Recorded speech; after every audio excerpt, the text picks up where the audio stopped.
Sumuko sa CIDG si dating Senador Bong Revilla matapos siyang ipaaresto ng Sandigan Bayan kaugnay sa kasong malversation para sa Ghost Flood Control Project sa Pandi, Bulacan. At saksi live si EJ Gomez. EJ? Pia, nandito nga tayo sa labas nitong Crime Investigation and Detection Group o CIDG headquarters sa Camp Crame sa Quezon City kung saan nandito nga si dating Senador Bong Revilla kasunod ng inilabas ng 3rd Division Sandigan Bayan na arrest warrant laban sa kanya. 9:57 PM kanina nang namataan natin ang pagdating ni Revilla dito sa PNP CIDG headquarters. Kasama niya ang kanyang kabiyak na si Cavite 2nd District Representative Lani Mercado at dalawang anak na sina Cavite 1st District Representative Jolo at Agimat Party List Representative Brian. Sa isang Facebook Live ngayong gabi, nanawagan si dating Senador Bong Revilla ng panalangin para sa kanya at para sa kanyang pamilya. Sinabi niya ito sa isang Facebook Live video pasado alas 9 ng gabi. Aniya, parang walang due process. Dagdag ni Revilla, haharapin niya ang kanyang kaso ng walang takot. Napakasakit po para sa akin at para sa aking pamilya. Yun lamang po, maraming salamat. Alam ko hindi ako papabayaan ng Diyos. Thank you po sa inyo lahat. Please pray for me.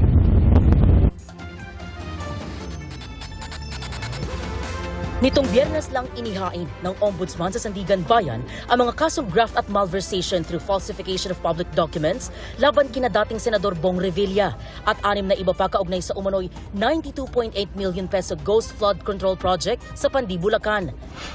Kaninang umaga, iniraffle ang mga kaso sa korte. 4th Division ang hahawak ng kasong graft sa pamumuno ni Justice Michael Frederick Musni. Ang malversation case na walang inirekomendang piyansa na iraffle sa 3rd Division kung saan chairman si Justice Carl Miranda. At bago mag-alas 6 ng gabi, nag-utos ng maglabas ng arrest warrant ang Sandigan Bayan 3rd Division. Natukoy na may probable cause para ipaaresto si dating Senador Revilla at mga dating opisyal at kawani ng DPWH Bulacan 1st District Engineering Office na sina Bryce Hernandez, JP Mendoza, RJ Dumasig, Emelita Huat, Juanito Mendoza at Christine Pineda. Naglabas na rin ng whole departure order laban sa 7. Sa kasong inihain ng Ombudsman, inakusahan sila ng pagsasabwatan para ilabas ang pondo para pampagawa ng flood control project sa Purok 5 Barangay Bunsuran sa Pandi. Pero nang inspeksyonin ng lugar, wala namang naitayong proyekto. Ayon sa Ombudsman, para mailabas ang kabuang project cost, nagpalsipika umano ng mga accomplishment report at nag-issue ng mga peking billing document. Sa mga testimonya ni dating DPWH USEC Roberto Bernardo, isa si Revilla sa mga idiniin niya sa issue ng kickback sa mga flood control project. 2024 nang magtagpo umano sila ni Revilla kung saan ibinigay umano ni Bernardo kay Revilla ang listahan ng mga proyekto mula kay dating DPWH Bulacan 1st District Engineer Henry Alcantara. 25% umano ang napag-usapang commitment para sa nooy senador. Noong Nobyembre, isinalaysay ni Bernardo sa Senado kung paano niya inihatid ang 125 million pesos sa bahay ni Revilla sa Cavite. After receipt of the 25% commitment, which were packed in 6 cardboard boxes, each containing at least 20 million, and 1 paper bag containing 5 million, I called up Senator Revilla to inform him the same is ready to be turned over to him. Sometime December 2024, probably the Monday after my receipt of the commitment, my driver and I went to the residence of Senator Revilla. I saw Senator Revilla at the terrace. I walked over to Senator Revilla for a casual talk. While the boxes were being unloaded, Senator Revilla and I talked for about 20 to 25 minutes. Mariing itinanggi ni Revilla ang mga akusasyon noon. Tinawag pa ito ng kanyang kampo na political persecution. Imbento raw ang mga aligasyon na intensyong sirain ang reputasyon ni Revilla at ilihis ang atensyon ng publiko sa totoong may sala. Sinisika pa naming makuha ang panig ng mga akusado kaugnay ng arrest warrant at HDO laban sa kanila.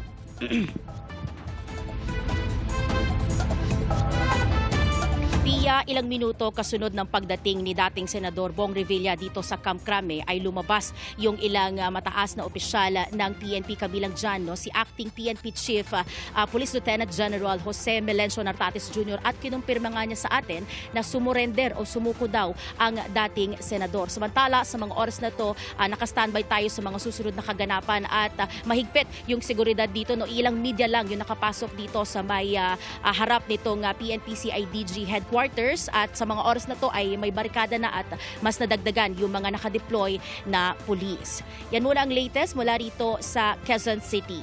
EJ Gomez, ang inyong saksi. EJ, meron ba tayong balita o impormasyon sa ngayon kung diyan nga ba magpapalipas ng gabi si Senador Bong Revilla sa kustodiya ng CIDG o ililipat ba siya sa ibang lugar?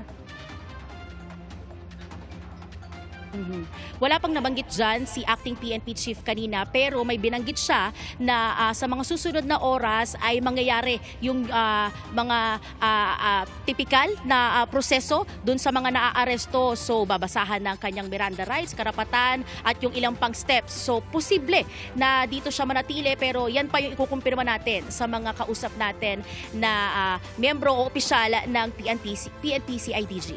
Pia? At EJ, bukod sa kanyang asawa at anak, may iba pa bang kasama si Senator Bong Revilla mula sa kanyang kampo?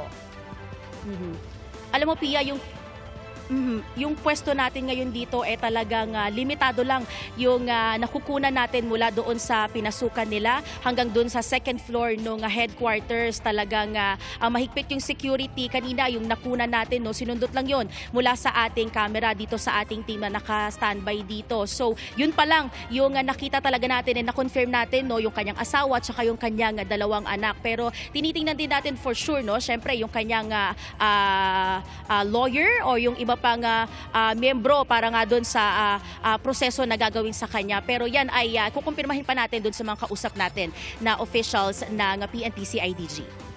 Alright, EJ, abangan namin ang iba pang mga update mula sa iyo. Maraming salamat, EJ Gomez. Samantala, inaresto naman po kanina sa Senado ang mga kapwa-akusado ni Revilla na sina dating DPWH Bulacan Assistant Engineers Bryce Hernandez at JP Mendoza.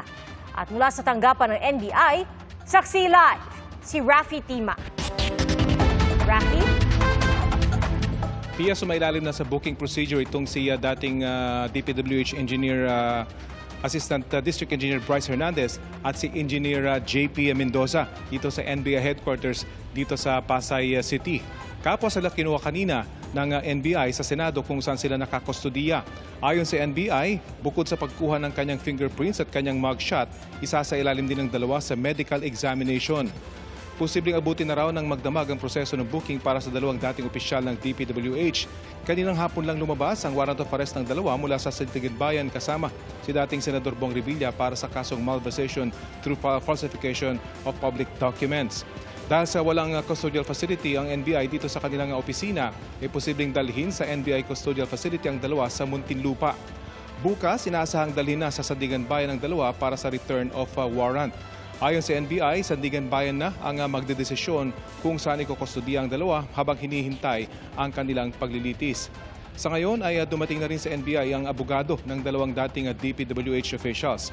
Tumanggi muna siya magbigay ng pahayag pero nagpahiwatig siya na mas gugustuhin sana nilang manatili sa kustodiya ng NBI ang kanilang kliyente. Kinumpirmi rin piya ng NBI na nasa kustodiya na nila yung kapwa-akusado na Hernandez na sina Engineer RJ Domasic at Juanito Mendoza at sumasailalim na rin sa booking procedure sa NBI office sa NCR. Yan pa rin ang latest mula dito sa Pasay City. Ako si Rafi Tima para sa Saksi.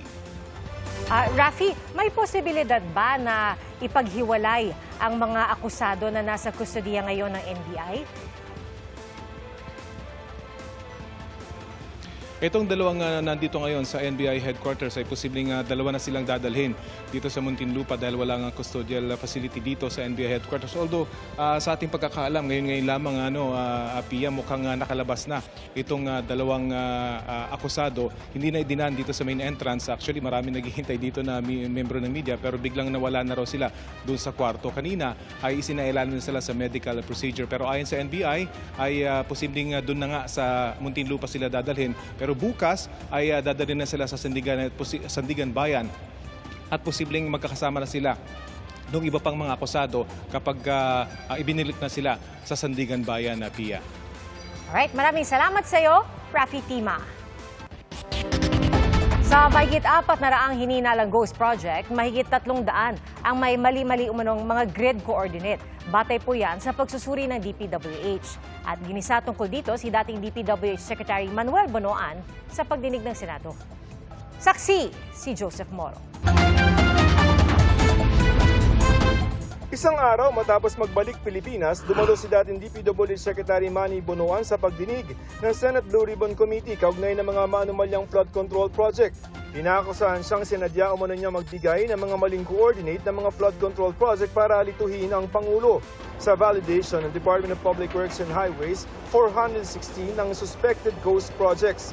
Sa bilang niyan, 337 ang may mali-maling grid coordinates base mismo sa report ng DPWH sa Senate Blue Ribbon Committee. Ipinaliwanag ni Bonoan, umasa lamang siya sa datos galing sa opisina ni yumaong DPWH Undersecretary Catalina Cabral. Because of the time constraint that we have to submit, I instructed the late Undersecretary Cabral to collate the information that we need to submit to the Office of the President. Ayon sa inisyal na pagsusuri ng DPWH nung kalihim pa si Bonoan, ang isinumite nilang datos para sa sumbong sa Pangulo website ay ang coordinates na isinusumite sa planning stage ng mga proyekto. Hindi pa ito ang aktual na coordinates o lokasyon kung saan mismo itinayo ang proyekto. At ang layo nung proposed at ang layo nung actual. Paano nagkaganon?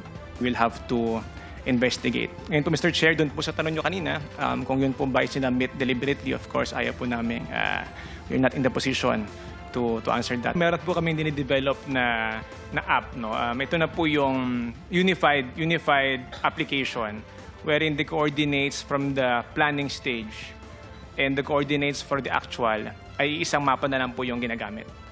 Pagpunto ni Lacson, kung mali-mali ang isinumiteng coordinates, posibleng lumobo ang bilang ng mga ghost projects kahit may mga nagawa naman talaga.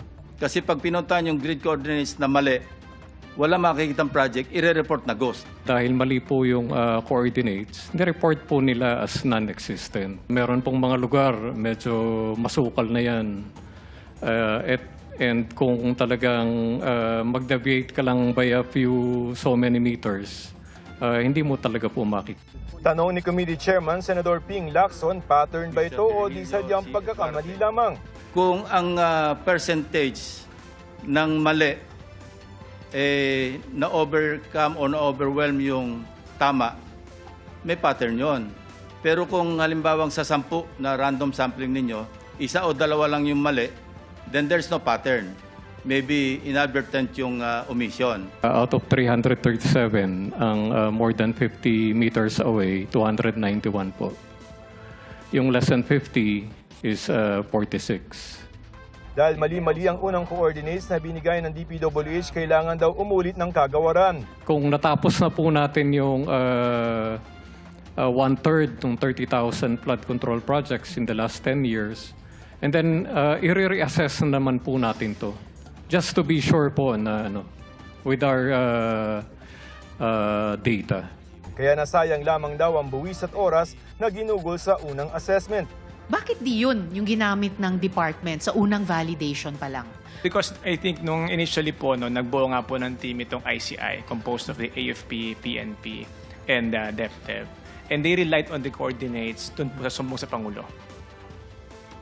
Ayon kay Bonoan, ang nakalagay lamang sa planning coordinates na binigay nila ay bayan at probinsya kung saan itatayo ang mga proyekto. Marami naman daw silang ibinigay na pwedeng i-check ng field inspectors, gaya ng pangalan ng proyekto, anong ahensya o district office na magpapatupad, kontraktor, petsang sinimulan at natapos, pati halaga ng kontrata. Noong panahong din yon, Region 3 lamang aniya ang nag-report na posibleng may ghost project sa lugar nila. Personal daw binalidate ni Bonoan ang report at doon nga nila nadiskubre ang mga anomalya sa Bulacan 1st District Engineering Office. Agad daw niya itong inireport sa Pangulo. My statement to the President is that I hope, Mr. President, that this is an isolated case because There has not been any other report that reached me. The President told me to start investigating the ghost projects. Immediately thereafter, Mr. Chair, I relieved all the personnel of Bulacan First Engineering District. Nakaharap din ni Bonoan sa pagdinig kanina si dating DPWH Undersecretary Roberto Bernardo na nagsabing nagsimula ang sistema ng allocable projects noong taong 2022, panahon ni Bonoan bilang kalihim. Ang allocable projects ay halaga ng mga proyektong inilalaan ng DPWH sa budget nito sa National Expenditure Program. Ang komputasyon nito ginawa ni dating DPWH Undersecretary Cabral. Ayon kay Senator Sherwin Gatchalian, lampas 2 bilyong piso ang posibleng nakuhang kickback ni Bonoan. I don't have any allocable amount. Nakakuha kayo ng kickback. Wala po. And the fact is, nandito tayo ngayon dito sa hearing because for the last 4 years, pinabayaan yung nangyayari ito under your watch. Your Honor, as Secretary of the Department, I have general oversight. I have general oversight of all the... Pero kung kasali ho kayo dito sa mga kickback, yung oversight na yan, walang kwenta ho yan. And this is what I deny, Your Honor. Ayon sa Department of Justice o DOJ, kasama si Bonoan sa mga inireklamo ng plunder ng National Bureau of Investigation o NBI. Kabilang din sa nasabing reklamo sina dating Senador Bong Revilla, Senador Jinggoy Estrada at dating House Appropriations Committee Chairman Saldi Co. Si dating DepEd Undersecretary Trigib Olaybar, itinanggi rin ang paratang ni Bernardo na pumubura siya ng mga kickback galing sa mga proyekto umano ni dating Senador Sonny Angara. Pati na ang umano'y 2.85 billion pesos na unprogrammed appropriations para raw sa isang executive secretary. Itinanggi rin niya ang umano'y pag-endorso niya kay Carlene Yap Villa na aide ni dating Senador Nancy Binay. I deny those allegations. Wala pong katotohanan, Mr. Chair, Your Honor. Lahat po from the communication to nag-deliver to kay ES daw po na wala naman po akong personality kay Executive Secretary. That time, in 2024, baka yun yung papasok po ho kami sa DepEd. But he is lying. Opo, Mr. That he is a liar with respect to Dun po sa... the allegations against him. Yes po. Humarap din sa pagdinig si Maynard Ngu na inakusahan ni Bernardo na humingi ng listahan ng mga proyekto para kay Senator Francis Chisa Escudero. Itinanggi ni Ngu ang mga paratang. I absolutely deny all the allegations made by Yusek Bernardo. That's the reason why I already filed a case against Yusek on defamatory insinuations. For this, I invoke the sub judice rule. Pero si Bernardo, pinaninindigan naman ang kanyang mga aligasyon. Para sa GMA Integrated News, ako si Joseph Morong, ang inyong saksi. Mga kapuso, maging una sa saksi. Mag-subscribe sa GMA Integrated News sa YouTube para sa iba't ibang balita.